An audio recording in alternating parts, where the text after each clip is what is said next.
Nah,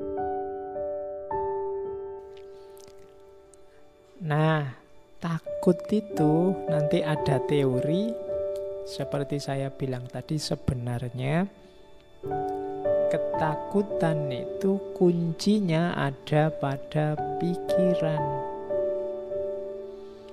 Akarnya rasa takut itu ada dalam pikiran kita. Jadi takut itu kan ketika ada sesuatu yang kamu pastikan dia membahayakanmu, sehingga harus kamu hindari jauh-jauh. Kamu menganggap bahwa sesuatu itu sangat berpengaruh dalam hidupmu, bisa mengganggumu. Nah, itu kan adanya dalam pikiran. Kamu takut tidak punya uang. Kenapa? Karena menurutmu uang itu sangat penting. Kamu takut tidak punya pekerjaan, karena menurutmu pekerjaan itu mutlak. Karir yang sesuai yang kamu inginkan itu harus. Kamu takut, apalagi macam-macam, mungkin termasuk pasangan. Itu kan adanya di pikiran. Jadi sumber ketakutan itu adanya di pikiran. Padahal kalau versi Buddhisme, segala sesuatu itu sebenarnya hakikatnya netral. Kalau pakai bahasa Buddhisme dia kosong. Penting tidaknya, maknanya baik atau buruk, itu pikiran kita yang mengolah. Ngaji ini penting atau tidak, itu tidak ada di ngaji ini sendiri, tapi dalam gagasan kita, pikiran kita tentang ngaji ini. Jadi kamu ganteng apa tidak, itu kan mungkin tidak terletak di wajahmu, tapi terletak di pikiranmu. Mungkin konsepnya orang tentang ganteng dan tidak itu seperti apa. Jadi kalau ada orang bilang, kok kamu gak terlalu cakep, jelek gitu, loh, konsepnya aja diganti. Iya kan? Mungkin selama ini yang disebut ganteng itu yang hidungnya mancung, kulitnya putih, wajahnya agak kebulean gimana, itu ya tinggi besar. Loh, itu kan konsep yang ada di kepalamu. Kalau ingin bahwa ganteng itu kamu, gantian konsepnya. Itu kan konsepnya Bapak. Kalau menurut saya ganteng itu yang kecil, pesek, kemudian rambutnya keriting, ya kan adanya di pikiran. Cantik juga begitu. Menyenangkan atau tidak juga begitu. Bahkan penting atau tidak juga begitu. Kuncinya di pikiran. Termasuk ketakutan. Gitu. Hujan itu cuma air. Dia jadi membahayakan atau tidak, itu ya konstruksi berpikirmu yang menanggapi hujan. Tsunami ya tsunami aja, dia peristiwa alam.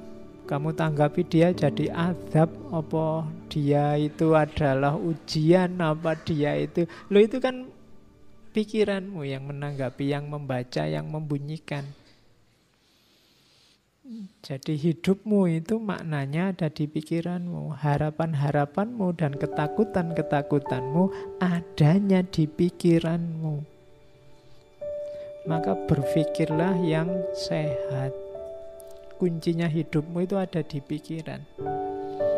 Hidup bahagia itu, Pak, uang banyak, istri cantik, rumah besar. Nah, itu kan versi yang ada di kepalamu sekarang. Ada loh justru orang yang merumuskan hidup bahagia itu tidak punya apa-apa, tidak terikat apa-apa, tidak tergantung apapun, hidup bebas. Loh, ada yang begitu.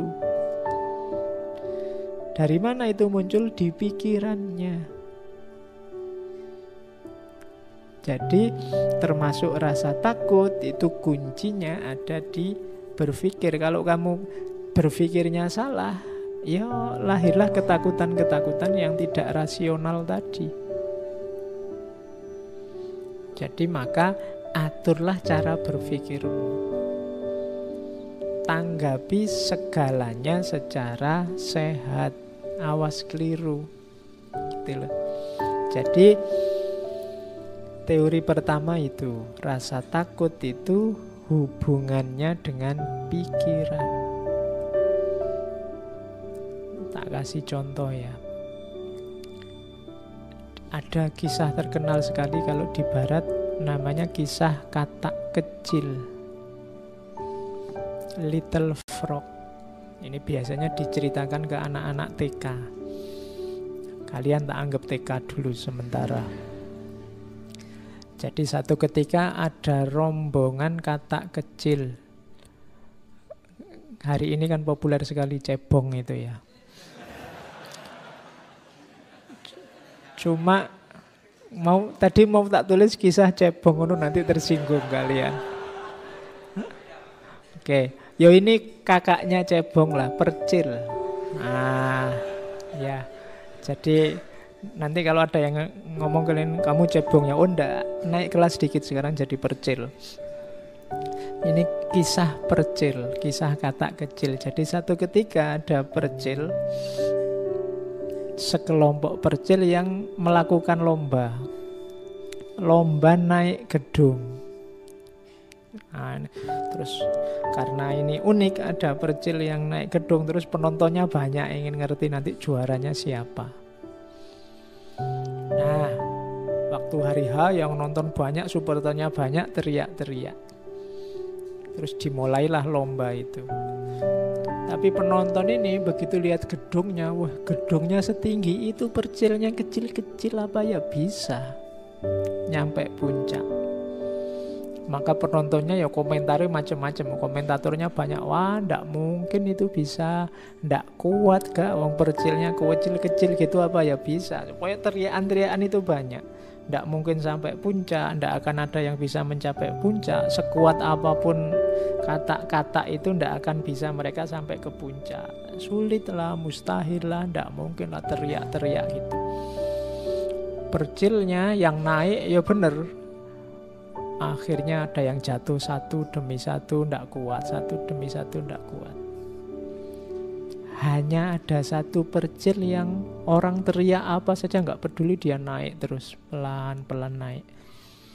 Dan dialah yang juara akhirnya, percil ini. Setelah si percil ini juara, wartawan datang ngerubung.